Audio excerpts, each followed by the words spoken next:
nagaan keessa na baay'atu. Har'a qophii baay'ee bohaarsaa fi bashannansiisaa ta'e tokko isiniin geenya.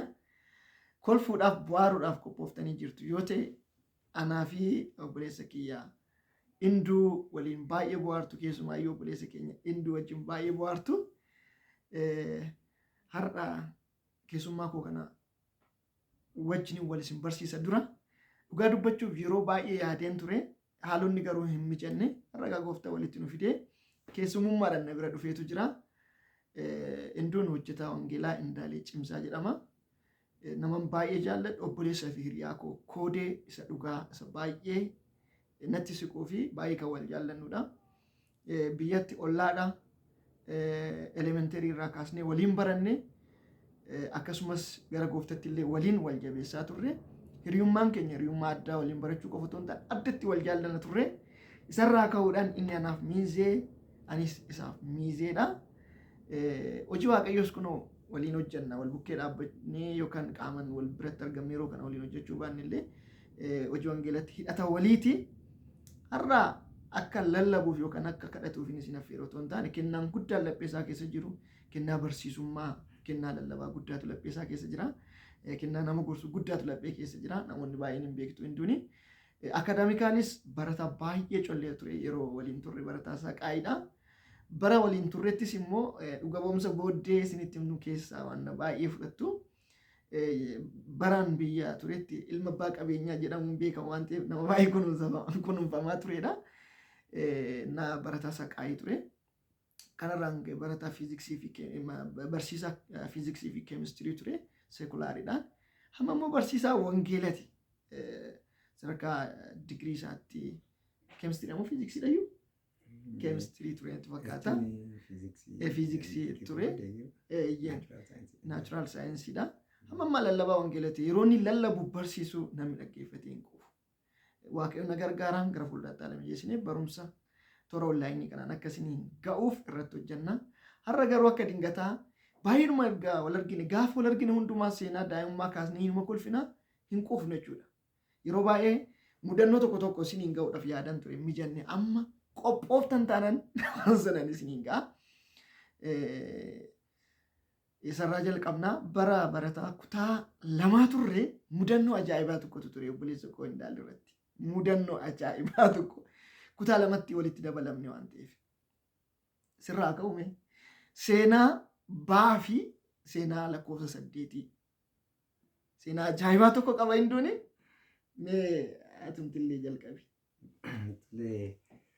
Ani kutaa tokkoffaa sagalee kee afaanii Amaariffaan kutaa tokkoffaa baradhe. Na kutaa tokkoffaa kan xumureedii afaan Oromiffaatiin afaan Amaariffaa fi afaan Oromiffaan jalqabe. Sanaan booddee kutaa tokkoffaa Abacaadaa otoo hin baratinii kutaa lammaffaatti dhaqee galee gaafan kutaa lammaffaa galuu barsiisanii nu barsiisuu daree galee kutaa tokkoffaatti waan hin arginee fi dogongoree gara kutaa lammaffaa galee jedheeti qubee na gaafachuudhaanii adda baafachuu barbaade. Ani yeroo sana kutaa lamaan baradha.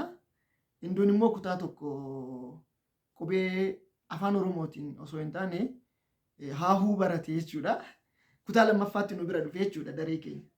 Sababni isaa kutaa tokkoffaa barateera jedhamee waan yaadamuuf. Barsiisan isaa sun garuu waan hin barree qubee afaan Oromootiin gaaffii gaafate gaaffii akkamitti dhiyeessatu.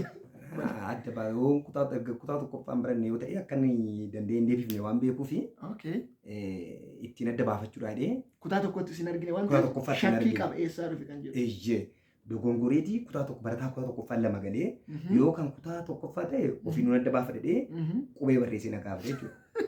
Qubeenni barreessee na gaafate akka carraa qubee baa barreessee na gaafate. Qubee baa afaan Oromoo barreessee gaafate. Kuni maaliif jedhee? Baa guddaa jechuudha. Nu fuulduratti isa gaafate jechuudha. Baa guddaa barreessee. Baa guddaa barreessee na gaafate. Kun maanii naan jedhe.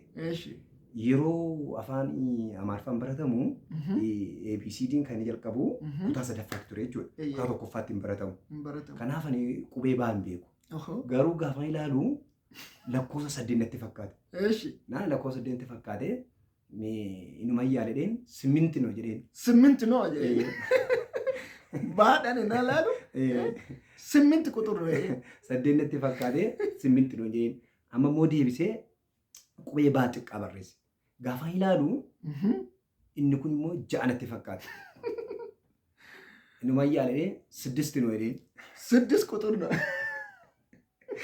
Laala qubee baa guddaa hundi keessan hin beekti lakkoo 8 fakkaatti. Isuma immoo afaan Oromoo Amaariffaa hinaasaa. Afaan Amaariffaa hinaasaa. Barumsaa keessatti afaan Amaariffaa hinaasaa waan ta'eef. Afaan Oromoo dubbachuun yeroo sana gaa waan gadaanaa fakkaata. Afaan Amaariffaa baay'ee beekuu baatus illee baruudhaaf dhamaa jira. Nuni gadaree keessa teenyee ilaalla. 8 quxur no. 8 isa baaxiqqaa immoo 6 quxur no. 6 quxur no. Gaafa akkas jedhu amma gaa barataa kutaa tokko kan ta'e bariira waan ta'eef kainaan jedhe. Baruulee kee fudhadhuutii kainaan jedhe. Akka eenyu baruulee koo ammoo feestaalii keessa kaawwadheen jira. Feestaaliitti sana dhoksin. Laala nonni barattoonni baay'een yeroo sana baruulee isaanii harkumatti baattataniitu deemu. Sanarra kan darbe garuu uffata ciccitaa hodhanii makiinadhaan isa keessa kaa'u. Inni ilma abbaa qabeenyaa waan tureef bara sana kurtuu adii feestaalii kurtuu beekti hundi isaa adii kaashaashaashaashaashaa jiru. Yeroo dhufu ishee iyyisiisaa dhufa bakka. Ishee sana walitti sayyesii qabatee. Isa feestaalicha kana walitti haradhee gaafanii iyyisee achi fudhadhee ka'u akka carraa barataan tokko inni kan inni baratee. Bokonaa jedhama. Bokonaa Dalasaa jedhama. Kan inni barate kutaa tokkoffaa afaan Amaariffaatiif. Kanaaf kutaa lammaffaa dhufee galee Abacaadhaan barannee waan ta'eef deebisuu isa rakkise jedheeni. Sanaan booddee barsiisichi suufatee akka inni darichatti deebi'ee baratu na godhee bifa sanaa itti dhufee jechuudha kutaa lammaffaa. Abbaa qubee baa 8 quxurii fi qubee baa kaapitaalii 8 quxurii fi qubee baa smoolii 6 quxurii. Dhugumaan fakkaatti hin bara. Otoo akka carraa jechuudha. Otoo qubee A yookaan immoo qubee C otoo barreessina gaafa ta'e hin beekun dura alaaqii hin jira. Kunoo barataa cilaa Oromoo faayinaansa waan ta'eef alaaqii. Alaaqii hin jiru. Alaaqii mi'a bara sana. Bara sana immoo alaaqii hin jiru. Alaaqii jedhama. Oromoo faayinaansaa immoo yeroo sanaa Amaariffaa isaa sammuu keessa jira waan ta'eef hin deebisuun ture jechuudha. Amma garuu akka carraa isa waan ta'eefanii yaaduudhaaf hin jedhee. Ittisinii daballumoon ga'a. Karaa hafuuratti deebina. Karaa hafuuratti wanti baay'ee nama ajaa'ibu tokko jira. Bara see jalqabaatii fi gooftaa fudhatee gara gooftaatti jajjabaatu akkuma isinitti himee barsiisaa kennaan barsiisummaaf gorsu durumaayyuu keessatti mul'ata ture. Nama farfadhee kowaariitti dabalamee itti fakkaata. Maal ishee sinas nutti. Sagalee dhiyoon nu qabu. Inni anaa fi namni tokko kowaariitti kan dabalamu dura bu'aa faarfattootaa gaafateetii itti gala kan jedhu hin beeku ture. Eeyyamsiifamee itti gala waan jedhamu. Kowaariin dura bu'aa qaba. Soati bakka namni nuti itti tolee bakka jaallatee waan dhaqee itti makama malee eeyyamsiisanii qayyabatanii qophaa'anii faarfachuu waan jedhu hin beeku. Ani abbumti fedhii qabu dhaqee itti dabalameedhuma faarfachuudha waan jedhu yaada ture jechuudha. Amanaa reefuuti. Fedhiima kootiin yoom akka isaanii faarfannaa qayyabatan gaafadhe jechuudha. Maa kooti dhaqee itti galee torbii sana keessa dhaqee wajjin qayyabadhee. Namooti hin dubbatu gaa amma akka naannoo keenyatti fakkeenyummaa guddaatu jira waan ta'eef bakka achuma keessaa ba'ee maatii sana keessaa ba'ee gara gooftaa dhufe jechuun I think maatii keessaa nama jalqabaa natti fakkaata. Nama jalqabaati maatii isaa keessa bakka Andaaleen ilmi abbaa baduu maqaan faazarii baay'ee nama guddaadha naannoo keenyatti. Gooftaa fudhatennaa waanuma ta'e yoo ta'e namni hin dubbatu amileedhuma eegu nama jalqabaas waan ta'eef amantoonni durii waa kana namatti qoosuu waa kana achi nama dhiibuu hin jiru suuta nama barsiisu ofitti nama qabanii maal ta'e ree? Xiqqoo akkuma beektu faarfannaan kun sagaleen koo baay'ee faarfannaa wajjin baay'ee deema beektamiti. Abbaa Warqituu cimsaa abbaa Warqituu yennaani faazarii isaatiin waa'ee sagalee keetii isa kanatti deebita waa'ee sagalee keetii waan jedhan tokko qabu gaafa tokko. Duraan baay'ee bareedan sabeettaa sagalee koo faarfannaadha. Gaaf sana ofirratti argee. Maal jedhanii sangaa qotaarra namni ta'e sangaa qotaa an jedhanii qaxoodhama jala qaxaa. Qaxoo jala innaa sangaan qote bulleessaa deema. Bulleessaa deemamaa jechuudha. Nan faarfadha. Zeemaan koo baay'ee bareedan si'a. Sagaleen kee baay'ee waan nama hawwatu. Waan baay'ee nama hawwatuun si'a. isaan akka tureetti gooftaa hin amanne. Gooftaa hin amanne isaan. Waa'ee waldaa hin beekan. Sana faarfachaa jiru. Akka inni qoomni faarfannaa kun bareedni baranii jira. Maaloo hindaala sagalee kee kana gadi qabi sangoota qonna yaaduu hin taane.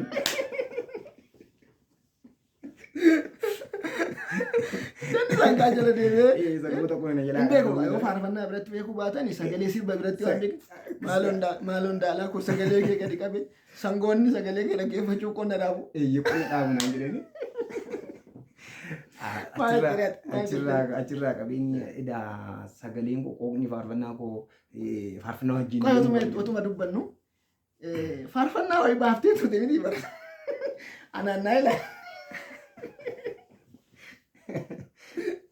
Otuma dubbannu faarfannaan hojjedha jedheeti bara sana. Kaasitti eenyudha yoo kan itti raaqxe. Duwwaa gurgurama ture yeroo sana. Duwwaan gurguramaa? Duwwaa gurgurama ture. Bara sana gaa istiidiyoo jiru waan beeknu hin qabnu.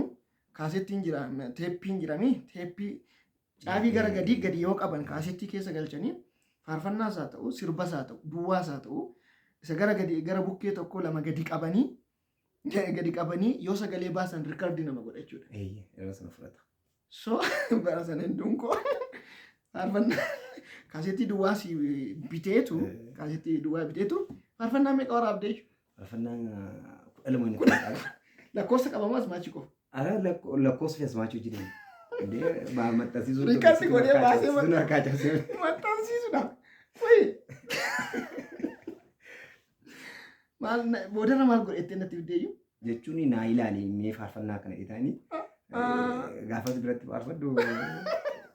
Waraabee fidee dhugaa dubbachuuf baay'ee faarfannaan jaalladha akka malee. Gara gooftaa sababni ittiin dhufe yookaan gara gooftaa dhufuu koo keessatti gumaacha guddaa kan godhee faarfannaadha. Garuu sagalee faarfannaaf ta'uu qabu qoobni kun. Bara sana garuu sirbaan ture beekte miti yeroo manni barumsaa cufamu hin filatamna ture. Abbaboolee maali uumaan akkasii garuu sagaleen baay'een bo'u. Akshiniin kana jechuudha. Innaa sagaleen koos akkuma gaa maalin jedha reegaa obboonuyyuu sagaleen kan keessan gootana duraa dhaaba jedhanii sagalichi sagalee sangoota dhaabudha jechuudha. Kaasettitti hojjetee dhufee waan hangaaf sana siin jedhe egaa arrallee irra deebiin dubbadhu ati sileeti. Silaayoon faarfattoota beekamoo keessaa tokko mataa bilee si buusee ta'a. Egaa amma sammaatti deebi. Egaa na sodaataniiti malee kan kwaadhi jechuudha egaa. Qoopni koo waan faarfannaan hin deemnee fi dhiisi jechuudhaaf sodaatanii malee jaalala koo qaban amma gasii naa gala jechuudha. Jaalala koo qaban jarreetta garuu dhiisinaan hin jennee. Sanaan booddee qaqqayyee badhee gaafa guddaa kwaarota wajjin dhiyaadhee akka carraa taa'umsa jechuudha. Daarii irra naa kennanii daarii irra taa'e. Caafii irra jechuudha. Sun waltajjiin bakka sana. Isin na yaadadhaan waldaa keessatti isin gara kanarra teessu. Bukkee sanarra jira. Sabni akka sana ati daarii gara naatiin teessa battaan ta'e. Innaa ani caafii irra jechuudha. Dhaqeen caafii irra taa'ee warri kaan taa'anii egaa taa'u jechuudha. Kaameraan keenya intiniinsaa dhiphaa waan ta'eef waan baay'ee achitti mul'isu yaadan isinii galeeshi. Ani daarii irra taa'ee jechuudha caafii irra taa'ee. Namni gaaf sana sagantaa gaggeessu ofiif haasa'asii faarfataadha. Jechuun maali badhaasaa dhiyeessaa hiriyaanuma baay'ee jaalladhu. Ni jaallatu badhaasaa dhiyeessaatu gaaf sana na yaadadha sagantaa gaggeessaa ture. Amma inni faarfachiisaa jechuudha. Amantoota jechuudha. Gubaa'ee faarfachiisaa jira. Ani hafuura keessa galee ija koo dunuuf kadhee jechuudha. Ija isaa dunuuf kadhee jechuudha taa'ee. Ija dunuuf kadhee san faarfachaa jiraan. Amaleen duu keessaa yeroo waan isiitti himu yeroo waaqeffannaa waaqeffatu bidaan mirgaan laalu hafuuruma keessa ta'e ija isaa olitti qabatee garaadhuma isaarraa waaqeffata. Bara reefu amanus ta'e har'a jechuudha nama of kennee waaqayyoo waaqeffatudha. Innaa ani nan faarfachaa jira. Edaa inni otuma faarfannaa gubaa'ee otoo hin dhaabsisin jechuudha. Faarfattoota harkaan waameran. Istaayilii durii yeroo isin hin jiru hanga yeroo dhiyootti maalidha? Namni worship tiimii wanti hin jiru kwaarii uummatu beekama jechuudha.